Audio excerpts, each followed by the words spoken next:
So the question is, what difference will new leaders make? Can they take policy positions that are fundamentally set to an electorate that has either not noticed them or not embraced them in numbers great enough to allow Andrew Little to remain? Can Jacinda Ardern make that kind of difference?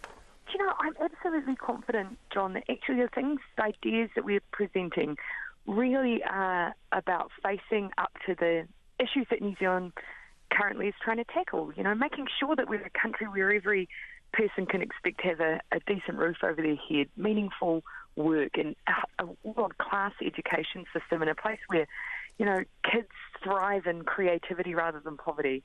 I fundamentally believe that New Zealand can achieve those things if we've got a really progressive vision around that.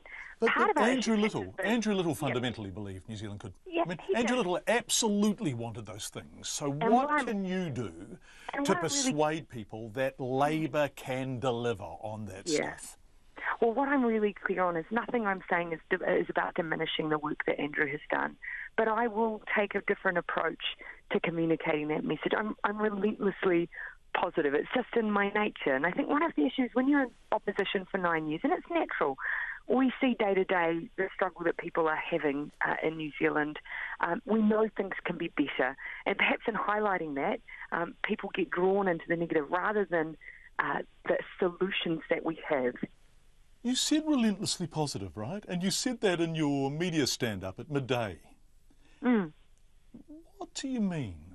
And how do you hold a government to account, find faults rigorously and fairly, but also articulate an alternative? Because that balancing act, since Helen Clark stood down in November 2008, it has defied Phil Goff, it has defied David Shearer, it's defied David Cunliffe, and it's defied Andrew Little. How can you do it? Well, this is how I would articulate. When I listen to New Zealanders talk about their view of the country and where it is right now, the first thing they'll talk about are all of the things that are good about New Zealand. And I think that's because we are inherently, as a nation, pretty optimistic, but also pretty pragmatic. But what I also hear is this inherent sense that we can be better than this.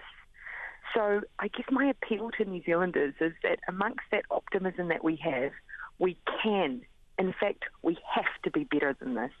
I can be relentlessly optimistic, but amongst that optimism is a real sense of duty to the people who aren't doing well in New Zealand, who themselves might be optimistic about their future, but for years have felt like they are going backwards because, their income might have gone up 2%, but their rents have gone up 5%. So they are optimistic, but they need someone to actually show them they have something to be hopeful about. Are they optimistic? That's what Labor do. Right. Are they optimistic? And some are completely disconnected from the political process, right? More people didn't vote last time round than voted for Labor. 40% of 18 to 24-year-olds didn't vote. Roughly a quarter of Māori didn't vote. Roughly a third of unemployed people didn't vote. How do you persuade them to even notice what's going on in Parliament? This is a big challenge for us, and I'm going to be unapologetic about doing everything I can to reach each and every one of those groups. Māori, Pacifica, young people, those people who have seen that actually the things they're worried about, we haven't spoken to them about that. And so it's obviously a massive undertaking for us. One group in particular I'm focused on, you've mentioned young people. Young Māori and Pacifica are included within that. The equivalent of Hamilton did not vote last election, but had the right to and were enrolled to. Now that's huge. They have the potential to change electoral outcomes, and we will continue to be focused on, those 90,000 young people who deserve to have an opportunity and a stake in New Zealand who aren't in educational training. You will hear us talk relentlessly about the plans and opportunities we have for them, and we must. But I also fundamentally believe that New Zealanders want to feel proud about New Zealand again. And that's going to be about lifting everyone, but also looking about the role that we have to play in the international environment and tackling some of these big challenges that all countries are tackling. Can I pick you up on pride? Can I pick you up? Yeah. What do you feel most proud of about New Zealand? When I reflect on it, often it's been about the past. The fact that we looked beyond these ideas of simple personal responsibility and created safety nets for everyone, you know, that we were world leading in social welfare programs and housing and getting public free education, getting those basic rights. But actually, when I think about it, also our international reputation, I'm proud of nuclear free. I'm proud of the stance that we've continued to take. We're a small nation who can be big hitters. We should be doing that on the next challenge, which is climate change. And what do you feel least proud of? The fact that we're leaving people behind. Have you heard from the government today? Anyone wished you well?